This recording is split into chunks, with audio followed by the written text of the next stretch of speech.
नमस्कार साथियों, chef effect ज्ञान यूट्यूब चैनल पर आप सभी का एक बार फिर से स्वागत है। और आज हम पढ़ते हैं आपके जो कृदंत प्रत्यय हैं वो सब लगभग समाप्त हो चुके हैं। तो आज हम कुछ आपके जो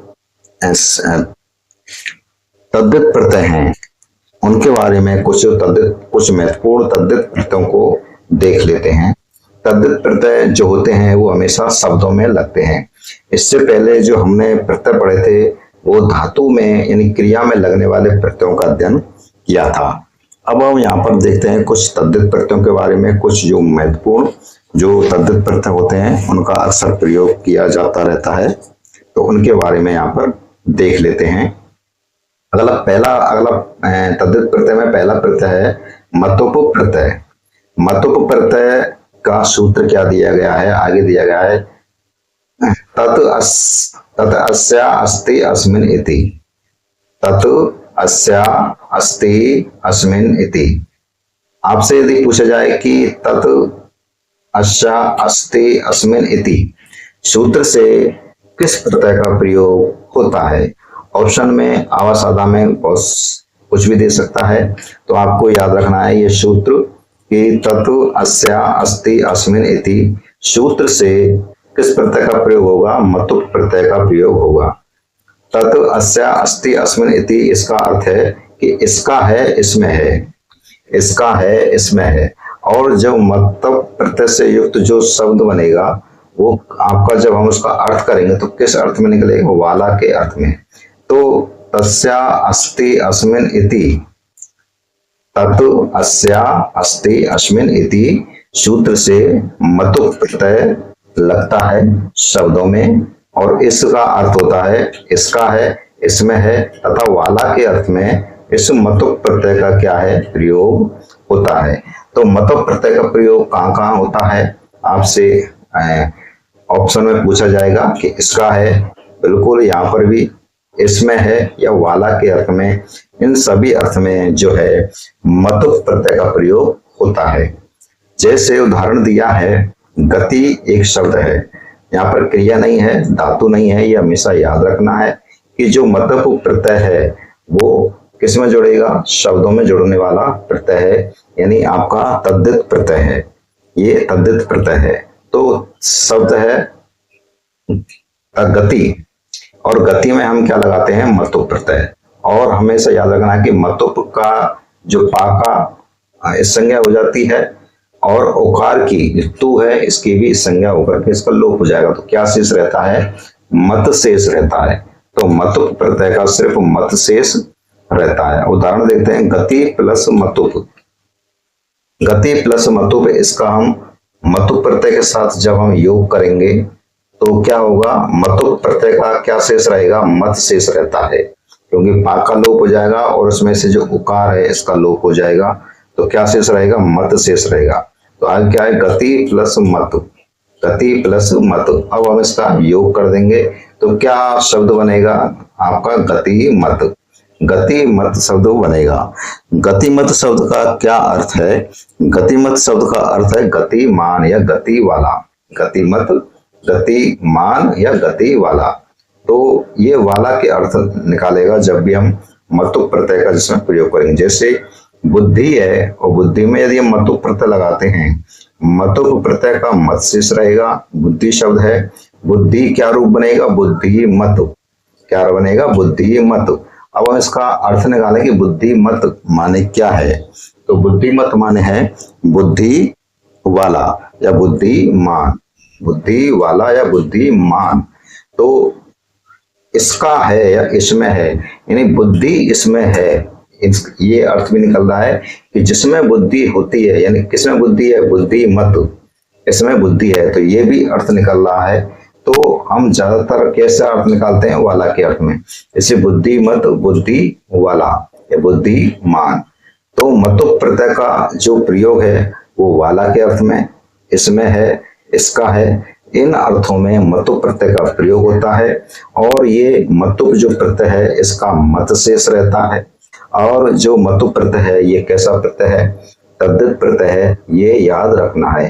जैसे कि बुद्धि प्लस मतुप प्रत्यय बुद्धिमत, और बुद्धि वाला। आगे है गो, गो माने गाय, और मतु प्रत्यय लगाते हैं, मतु प्रत्यय का मत शेष रहता है, तो क्या शब्द बनेगा? गोमत। गोमत का अर्थ क्या है बताइए? यानी गायों वाला, गायों वाला। तो गायों वाला यहाँ पर इसका अर्थ निकलेगा। तो इस तरह से हम इन शब्दों में जो है मतु प्रत्यय लगाते हैं, और हमें जो वाला का अर्थ निकालने के लिए, या इसमें है या इसका है, इस तरह से अर्थ निकालने के लिए हम शब्दों में मतु प्रत्यय का प्रयोग कर सकते हैं। तो ये आपको समझ में अच्छी तरह से आ गया होगा। अब चलते हैं अगला तद्धित प्रत्यय की ओर।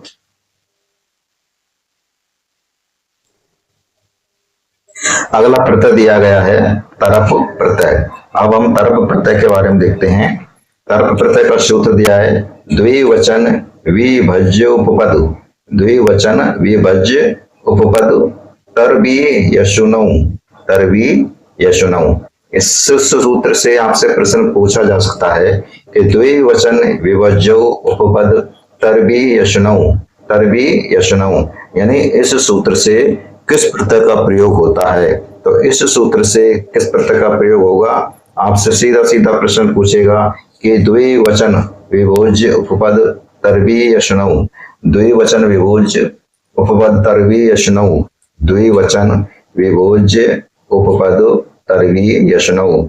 इस सूत्र से किस प्रत्यय का प्रयोग होगा? तो इस सूत्र से आपका तरप प्रत्यय का प्रयोग होगा। इससे पहले तमप प्रत्यय का अलग सूत्र है, और वो सूत्रों से संबंधित आपको क्वेश्चन पूछ सकता है। तो द्विवचन विभोज्य उपपद तरबी यशुनौ सूत्र से तरप प्रत्यय का प्रयोग होता है। तरप प्रत्यय का प्रयोग जो होता है दो में से एक को उत्कृष्ट बताने के लिए किया जाता है। दो हैं, उन दोनों में से एक को उत्कृष्ट बताने के लिए किया जाता है। तरप प्रत्यय का, तरप का जो है तर शेष रहता है, इस पाका इस संज्ञा होकर के इसका लोप हो जाएगा, तो क्या शेष रहेगा? तर शेष रहता है। और तरप प्रत्यय का प्रयोग किस प्रकार के शब्दों में होगा? केवल विशेषणात्मक जो शब्द होते हैं उसमें, विशेषणात्मक शब्दों में केवल तरप प्रत्यय का प्रयोग होता है। यह हमें ध्यान रखना है। उदाहरण दिया है जैसे कि मधुर, तो मधुर क्या है? एक विशेषण पद है। मधुर क्या है? विशेषण पद है। अब दो, यदि हम वाक्यों में जब देखेंगे, यदि दो में से एक को उत्कृष्ट बताने के लिए जिसका हम विधान करते हैं, वहां पर क्या होता है कि तरप प्रत्यय का प्रयोग होता है, और वो विशेषण शब्द में इसका प्रयोग होगा। ये याद रखना। जैसे कि मधुर, मधुर में तरप प्रत्यय लगाते हैं, तरप प्रत्यय का क्या शेष रहेगा? इस पा की इस संज्ञा होकर के इसका लोप हो जाता, तो तर शेष रहेगा। तो मधुर प्लस तर, तो मधुर प्लस तर होगा। मधुर प्लस तर, इसके बाद में हम इन दोनों पदों को क्या कर देंगे? मिलाएंगे, और मिलाने के बाद में क्या रूप बनेगा? मधुर तरह, मधुर तरह, पीछे की विसर्ग है, तो मधुर तरह यानी मधुरता, है ना? तो मधुर तरह यानी मधुरता, यानी पुल्लिंग में जो हम लिखेंगे वो कैसा होगा? मधुर तरह लिखेंगे। और स्त्रीलिंग में इसके जो रूप चलते हैं वो मधुर तरा, और नपुंसक लिंग में जो उसके रूप चलेंगे मधुर तर, मधुर तमम, ये मधुरतम, तो मधुरतम इसके रूप चलेंगे। यानी तरप प्रत्यय का जो प्रयोग है वो विशेषण शब्दों में होगा, और इसके जो रूप है वो तीनों लिंगों में चलेंगे, है ना? पुरुष लिंग में राम की तरह चलेंगे, स्त्रीलिंग में लता की तरह चलेंगे, और नपुंसक लिंग में फल की समान चलेंगे।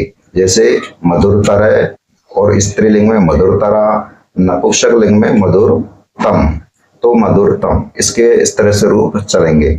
आगे जैसे गुरु है, तो गुरु क्या है? गुरु जो शब्द है वो विशेषण है। गुरु क्या है? गुरु का अर्थ होता है बड़ा, तो गुरु विशेषण है। अभी बताया था कि जो तरप प्रत्यय है वो केवल विशेषण शब्दों में ही प्रयोग होगा।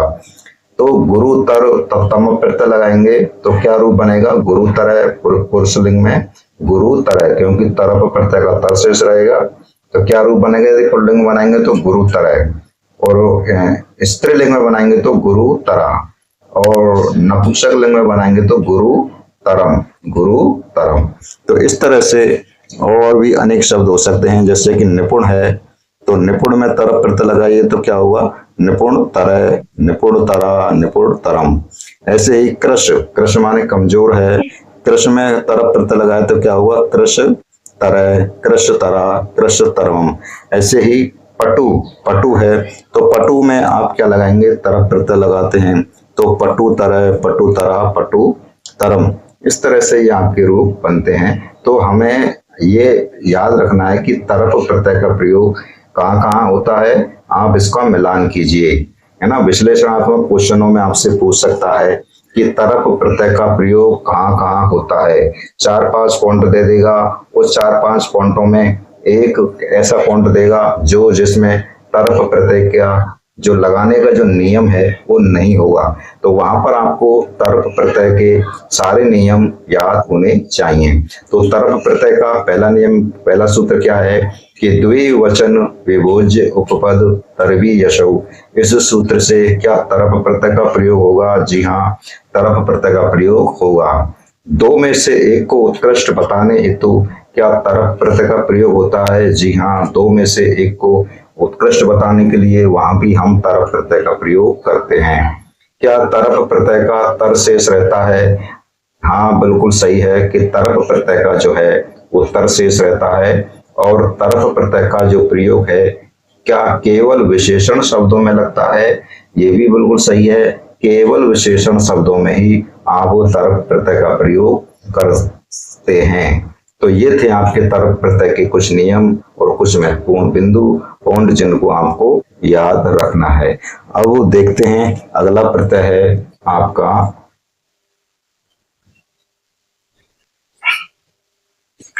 अगला तद्धित प्रत्ययों में है आपका तमप प्रत्यय। अब हम देखते हैं कि तमप प्रत्यय कहाँ कहाँ पर इसका नियम होता है, क्या क्या इसमें सूत्र लगते हैं। तो तमप प्रत्यय देखते हैं। तमप प्रत्यय का सूत्र है अति शयाने तम विष्टनौ, अति शयाने तम विष्टनौ। आप इसको 4-5 बार पढ़ोगे और बिना देखे यदि आप लिखोगे तो ये सारे सूत्र आपको याद हो जाएंगे। तो तमप प्रत्यय का सूत्र क्या है, अति शयाने तम विष्टनौ। प्रश्न में पूछा जा सकता है कि अति शयाने तम विष्टनौ सूत्र से बताइए कौन सा प्रत्यय लगेगा, तमप प्रत्यय लगेगा, तरप प्रत्यय लगेगा या ता प्रत्यय लगेगा, और आपसे ऑप्शन में कुछ भी दे सकता है। तो आपको याद रखना है कि अति शयाने तम विष्टनौ सूत्र से कौन सा प्रत्यय लगेगा, तमप प्रत्यय लगेगा। इस तमप प्रत्यय का जो है ये सूत्र है, ये नियम क्या कहता है कि अति शयाने, है ना, अति शयाने तम विष्टनौ, अति शयाने तम विष्टनौ। तो अति शयाने तम विष्टनौ सूत्र से तमप प्रत्यय का प्रयोग होगा। तमप प्रत्यय का प्रयोग और कहाँ होगा कि समूह में से एक की विशिष्टता हेतु, यानी समूह में से कोई समूह है और उस समूह में से हमें क्या करना है, एक को विशिष्ट दर्शाना है, एक को उत्कृष्ट दिखाना है, यानी एक को श्रेष्ठ बताना है। समूह में से जब हम एक को श्रेष्ठ बताते हैं तो वहां पर तमप प्रत्यय का प्रयोग होता है। समूह में से जब हम एक को विशिष्ट बताते हैं तो वहां पर क्या होता है, तम प्रत्यय का प्रयोग होता है। और कहाँ होता है कि तमप प्रत्यय का जो प्रयोग है वो विशेषण शब्दों में होता है। तमप प्रत्यय का प्रयोग कहाँ होता है, विशेषण शब्दों में होता है। तो तरप प्रत्यय का प्रयोग भी विशेषण शब्दों में हो रहा था और तमप प्रत्यय का भी विशेषण शब्दों में हो रहा है। केवल फर्क इतना है कि तमप प्रत्यय जो है वो समूह में से, यानी बहुत सारों में से, है ना, समूह में से एक को श्रेष्ठ बताने के लिए तमप प्रत्यय का प्रयोग हो रहा है। और तमप प्रत्यय का बताइए क्या शेष रहेगा, तम शेष रहेगा। इस माँ की क्या हो जाएगी, इस संज्ञा हो जाती है तो तम शेष रहता है। तमप प्रत्यय का क्या शेष रहेगा, तम शेष रहेगा। और तमप प्रत्यय के साथ में जिसके लिए तमप प्रत्यय हम लगा रहे हैं उसमें क्या होता है कि षष्ठी विभक्ति और सप्तमी विभक्ति का वहां पर प्रयोग होगा। और इससे पहले क्या पढ़ा था हमने, जो तरप प्रत्यय पढ़ा था, और तरप प्रत्यय में क्या होता था कि वहां पर जो है पंचमी विभक्ति का प्रयोग होता था। तो ये आपको याद रखना है कि तरप प्रत्यय जो है, तरप प्रत्यय में हम जिसके लिए जिसको जिसमें से बता रहे हैं वहां पर कौन सी विभक्ति का प्रयोग होगा, यानी षष्ठी और सप्तमी विभक्ति का इन दोनों में से कोई सा प्रयोग हो सकता है। कहने का मतलब यह है कि तमप प्रत्यांत शब्द का प्रयोग करते समय, है ना, तमप प्रत्यांत शब्द का प्रयोग करते समय जिसमें विशेषता बताई जाती है, जिससे विशेषता बताई जाती है उसमें षष्ठी और सप्तमी विभक्ति का प्रयोग होता है। यानी जिससे हम विशिष्टता बता रहे हैं, जिससे हम विशेषता बता रहे हैं उसमें षष्ठी और सप्तमी विभक्ति का प्रयोग होता है। यानी जो आपका विशेषण शब्द है वो किसके लिए आया है उसमें क्या होगा कि सप्तमी और षष्ठी विभक्ति का प्रयोग होगा। तो ये थे तमप प्रत्यय। तमप प्रत्यय का तम शेष रहता है। देखिए उदाहरण में देखते हैं क्या है। लघु, लघु क्या है, विशेषण शब्द है, तमप प्रत्यय का प्रयोग करेंगे। तो तमप प्रत्यय का प्रयोग करने से पहले जो पा है, इस तमप प्रत्यय बताओ क्या शेष रहेगा, पाका लंतम सूत्र से इसका लोप होगा और तम शेष रहेगा। इसका क्या शेष रहेगा, तम। अब हम लघु प्लस तम तो क्या रूप बनेगा, लघु तमे। ये पुल्लिंग में है, पुल्लिंग में भी चलेगा इसका रूप और स्त्रीलिंग में भी चलेगा और नपुंसक लिंग में भी चलेगा। लघु तमे पुल्लिंग में है, स्त्रीलिंग में बनाने के लिए लघु तमा और नपुंसक लिंग में बनाने के लिए लघु तमम। इस तरह से इसके रूप चलेंगे। यानी पुल्लिंग में राम किस तरह चलेंगे और स्त्रीलिंग में आपको लता की तरह चलाने होंगे और नपुंसक लिंग में आपको फल के समान इसके रूप चलाने होंगे। किसके, आपका तमप युक्त जो पद बनेंगे, जो शब्द बनेंगे उनके। तो लघु प्लस तमे तो क्या बनेगा, लघु तमे, यानी सबसे छोटा। यानी समूह में से जब इसका अर्थ निकालेंगे तो क्या बनाएंगे कि सबसे छोटा, लघु तमे। तो इसका अर्थ क्या निकलेगा, सबसे छोटा। इसी तरह से पटु, पटु माने चतुर होता है। तो चतुर क्या है, एक विशेषण है। तो इसमें तमप प्रत्यय का प्रयोग किया जा रहा है और तमप प्रत्यय में क्या शेष रहेगा, तम शेष रहेगा। तो जब हम इसका पुल्लिंग में शब्द बनाएंगे तो क्या बनाएंगे, पटु तमे, क्योंकि तम शेष रहेगा। आगे विशेषण है जो तो लिख देंगे पटु तमे, यानी चतुर, चतुर यानी चतुरता, यानी बहुतों में से क्या है, चतुर है, यानी वह चतुर है। यानी समूह में से क्या है, पटु तमे, चतुर है। तो जिससे चतुर है, वहां पर जिससे चतुर है यानी जहां से वह चतुर है उसमें क्या होगा कि तमप प्रत्यय के साथ में षष्टमी विभक्ति भी लगा सकते हैं और सप्तमी विभक्ति भी लगा सकते हैं। इसमें षष्टमी और सप्तमी विभक्ति नहीं लगेगी, जिससे हम जिसकी ये विशेषता बता रहा है। जैसे कि समूह में से पटु तमे, जैसे कि मान के चलिए एक वाक्य है कि कक्षा 6 में से, कक्षा 6 में से क्या है कि राम जो है पटु तमे, राम क्या है, चतुर है। कक्षा 6 में से राम चतुर है। तो कक्षा 6 में से जो आ रहा है वहां पर हम षष्ठी भी लगा सकते हैं और सप्तमी लगा सकते हैं। और जो चतुर शब्द आ रहा है तो उसके लिए हम क्या रखेंगे, पटु तमे, है ना, पटु तमे, क्योंकि राम है, कर्ता क्या है, राम है। तो कक्षा 6 में से राम चतुर है, तो राम के लिए आ रहा है। राम कैसा है, पुल्लिंग का है। यदि स्त्रीलिंग होता तो पटुतमा आती, यदि नपुंसक लिंग का होता तो पटुतमम आता। इस तरह से इसके नियम हैं। तो ये आपको याद रखना है कि तमप प्रत्यय का प्रयोग है। तमप प्रत्यय का प्रयोग में संबंधित आपसे कोई भी क्वेश्चन पूछ सकता है। ज्यादातर जो प्रश्न है वो विश्लेषणात्मक प्रश्न आ रहे हैं, आपसे सीधा सीधा पूछेगा कि तमप प्रत्यय के प्रयोग में निम्नलिखित कथनों को मिलान कीजिए, या तमप प्रत्यय के प्रयोग में या तमप प्रत्यय के लिए आपका कौन कौन सा उपयुक्त कथन सही है। उनमें से एक आध कथन गलत दे देगा, तो कथन कौन कौन से सही हैं वो हमें हमेशा याद रखने हैं। तमप प्रत्यय है, तमप प्रत्यय में क्या अति सयाने तम विष्टनव सूत्र का प्रयोग होता है। जी हाँ, तमप प्रत्यय में अति सयाने तम विष्टनव सूत्र का प्रयोग होता है। तमप प्रत्यय से क्या समूह में से एक को विशिष्टता दर्शाने के लिए इसका प्रयोग होता है। जी हाँ, बिल्कुल सही है कि तमप प्रत्यय से हम समूह में से एक को विशिष्टता दर्शाने के लिए इसका प्रयोग करते हैं। तमप प्रत्यय का प्रयोग क्या विशेषण शब्दों में होता है। जी हाँ, तमप प्रत्यय का प्रयोग केवल विशेषण शब्दों में होता है, केवल। और तमप प्रत्यय का तम प्रत्यय का क्या तम शेष रहता है? जी हाँ, तम प्रत्यय का तम शेष रहता है। क्या तम प्रत्यय हम जिसके लिए तम प्रत्यय युक्त शब्द बना रहे हैं उसमें क्या षष्टमी क्या सप्तमी विभक्ति का प्रयोग होता है? जी हाँ, षष्टमी और सप्तमी विभक्ति का प्रयोग होता है। तो इस तरह से मैंने इसको और भी विश्लेषण तरीके से प्रश्न इस तरह से बन करके आएगा और वो भी आपको यहाँ पर समझा दिया है। तो आई होप आपको ये क्लास बहुत ही अच्छी लगी होगी और आशा करता हूँ आप ये क्लास जो भी जहाँ से देख रहा है वो इस वीडियो को लाइक जरूर करें और चैनल से यदि पहली बार जुड़ा हुआ है तो चैनल को सब्सक्राइब करें। आरपीएससी सेकंड ग्रेड संस्कृत विषय से यहाँ पर नए तरीके से जो क्वेश्चन बन के आ रहे हैं 2026 में, वो आपके वन लाइनर क्वेश्चन नहीं आ रहे हैं, पूरा डिटेल्स पूरा पूछ रहा है। इसलिए उन सभी के लिए जो आरपीएससी सेकंड ग्रेड संस्कृत विषय से जो भी तैयारी कर रहा है, खासकर उनके लिए क्लास बहुत ही महत्वपूर्ण होने वाली है। साथ ही साथ जो संस्कृत में फर्स्ट ग्रेड में भी आपकी यही नियम है। व्याकरण के तो सभी जगह एक ही नियम है, चाहे वो फर्स्ट ग्रेड हो, चाहे वो सेकंड ग्रेड हो, चाहे वो थर्ड ग्रेड हो। तो ये संस्कृत की क्लास है उन सभी कंपटीशन क्लासों के लिए बहुत ही महत्वपूर्ण होने वाली है जो संस्कृत विषय जिसमें आता है। तो चलिए मिलते हैं अब अगले क्लास में। तब तक के लिए आप इस क्लास को शेयर कर दीजिए उन सभी के लिए